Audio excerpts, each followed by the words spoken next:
ارميها على السجادة كلها زي ما انت شايفاني بعمل كده، وعمرك ما هتندمي لو عملتي الطريقة اللي انا هقولك عليها دي. خلي السجادة كلها مفروشة بالمادة اللي انا بوريها لك في ايديا دي. اهلا بيكم حبايبي، حباب قناة توفير وإعادة تدوير، فيديو جديد ولقاء جديد. طبعا احنا بنبتدي من نص رمضان، نبتدي ننظف بيوتنا ونبتدي نعمل كل بقى الحاجة اللي مطلوبة مننا في البيت. انا مش هخليكي تودي سجاجيدك تتغسل بره، وفري بدل ما تعمليها وتدفعي عليها مبلغ وقدره. بمنتهى البساطة هتعملي السجاجيد وانت قاعدة في البيت وعلى الناشف زي ما احنا بنسميه، على الناشف، لان ما بستخدمش الا كمية مية قليلة جدا جدا.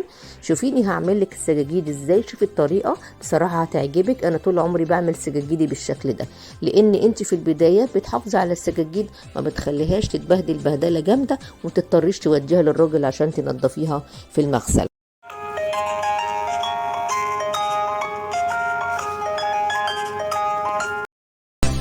اول حاجه حبايبي بدات اعملها اني انا خدت كميه من كربونات الصوديوم. هتشتريها طبعا، هي ما هياش غاليه، هتجيبي من عند العطار كميه من كربونات الصوديوم وترشيها على السجاده كلها. كل جزء في السجاده هترش عليه الكربونات.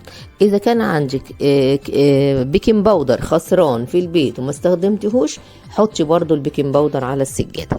دي اهم نقطه يا جماعه، عايزه الفت نظرك ليها، والفيديو مليان نقط كتيره مهمه جدا. خدي بالك من النقط دي، لو عملتيها زي ما انا بنفذها هتطلعي سجاد جميل جدا جدا، نظيف قوي قوي قوي، ما فيهوش اي حاجه ولا بقع ولا اي حاجه. خليكي معايا، شوفي انا هعمل ايه.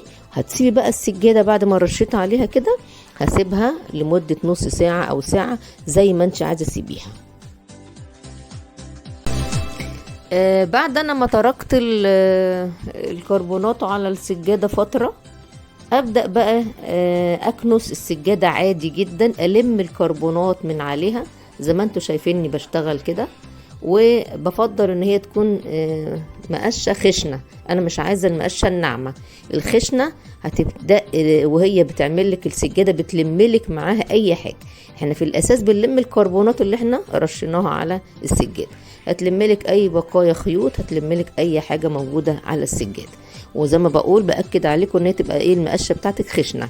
بعد ما بخلص ببتدي اجيب في الاخر خالص اجيب المكنسه واعمل عليها دور كده بالمكنسه عشان تنضفها لي اكتر زي ما انتوا شايفيني عامله كده. وطبعا كل ده حاجه مفيده ليا مع الخطوات. دلوقتي انا هبتدي بقى اعمل الخلطه اللي هشتغل بيها على تنظيف السجادة. بنجيب جردل صغير كده او جيركن، يعني يكون انتي قطعاه. المهم يعني ما بتاخدش اكتر من 4 لتر ولا 3 لتر. طيب انا هعمل ايه في الحاجة دي؟ ايه المكونات اللي انا عايزاها؟ 3 مكونات ما بنزودش عليهم. اول حاجة هجيب كربونات الصوديوم. ممكن تنخلي الكربونات اللي انت لميتيها من على السجادة، او ممكن تجيبي كربونات نظيفة، لان هي طبعا كده كده ما خسرتش ومجرالهاش اي حاجة. الحاجة التانية هجيب شوية ملح ليمون وبرضه هحطهم على الكربونات. والحاجة التالتة هجيب شوية خل. يبقى هنا عندك 3 حاجات: خل، ملح ليمون، كربونات، وندوبهم على بعض. طبعا بيعملوا فوران عادي، مفيش مشكلة. ولو انت عايزة تحطي معطر سجاد بتحطي، عايزة عندك زيت عطري بتحطي. تبدأي بقى تاخدي المكونات دي وتبدأي تبلي، ما تبليش جامد في السجادة، وتبدأي تنضفي السجادة جزء جزء زي ما انت شايفاني بعمل كده. وطبعا هتشوف الفرق بقى معايا حاجة في منتهى الجمال. بصوا بقى كده يا جماعه، انا بدات بقى ايه يعني انطر شويه كده بالفرشه. انا ما بغرقش السجاده جامد، بحيث ان انا ان انا اعملها بالفرشه على بسيط كده، واتك على الفرشه شويه وانا بعمل السجاده. طبعا بيطلع معاكي اي فتل لو موجود فتل، او مثلا شعر، او موجود اي حاجه. وكمان الخلطه دي بتسيب لك السجاده بتلمع، بتخليها فل الفل لو فيها اي بقع ولو في اي حاجه بتطلع معاكي. كمان في نقطه، انت ما تبليش السجاده جامد، علشان لما تخلصي خالص ممكن تروحي تنطريها في الشمس او في الهواء لمده نص ساعه. انا ممكن بعملهم بعد الفطار واخليهم نص ساعه على البلكونه على طول، المهم يكونوا نشفوا من الهواء، مفيش داعي للشمس ولا اي حاجه خالص. لو انا مثلا ايه اتزنقت وما عملتهمش في وقت يكون الشمس طالعه فيه. طريقه جميله جدا جدا، علشان كده انا بسميها التنظيف على الجاف، بحيث ان انا ما باخدش كمية مية كتير ولا ادخلها بقى حمام ولا اغسل ولا ابلبط نفسي. بصراحة الطريقة دي بتنفع جدا لما بتكون الدنيا شتاء، ويكون الواحد طبعا مش قادر ان هو ايه يغسل سجاجيده غسيل جامد او مية كتير يعني وشطيف وكده. الحاجة التانية كمان انت بتعملي الموضوع ده في السجاجيد بتاعتك اللي هي يعني ايه استخدامها خفيف ومفيش عليها بقع ولا حاجة، يعني استخدامك نظيف يعني فيها. خلال نص ساعة تكوني خلصتي كل حاجة. حتى والله العظيم انا كان عندي سجاجيد برضو فيها بقع، عملتها بنفس الكلام، طلعت منها البقعة وكانت السجاجيد في منتهى الجمال. انتوا شايفين قدامكم كده بعد ما خلصت، شايفين المنظر عامل ازاي والسجادة عاملة ازاي، ونظافة وجمال ومفيش اي مشاكل فيها خالص زي ما انتوا شايفين كده.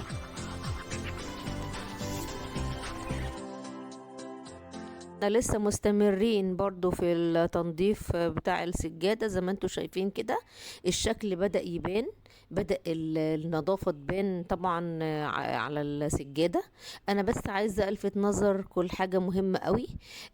لما تكوني بتستخدمي المية، كل ما تلاقي المية بدأت تغمق كده وتبدأ ان هي مع انت وبتلمي بيها، تقومي مزوداها شوية او ترمي شوية المية دول وتبدلي وتحطي مية نضيفة تاني، علشان تلمي كل يعني البقع وكل حاجة اللي موجودة على السجادة. يعني هي المية لونها يبتدي يغمق ويتغير عشان بتلملك كل البقع وكل الاتساخات اللي على السجادة. وطبعا زي ما انت شايفة كده، هي مفيش يعني نص ساعة كده تبص تلاقي كل حاجة خلصت والسجادة بقت قدامك زي الفل زي ما انت شايفة كده.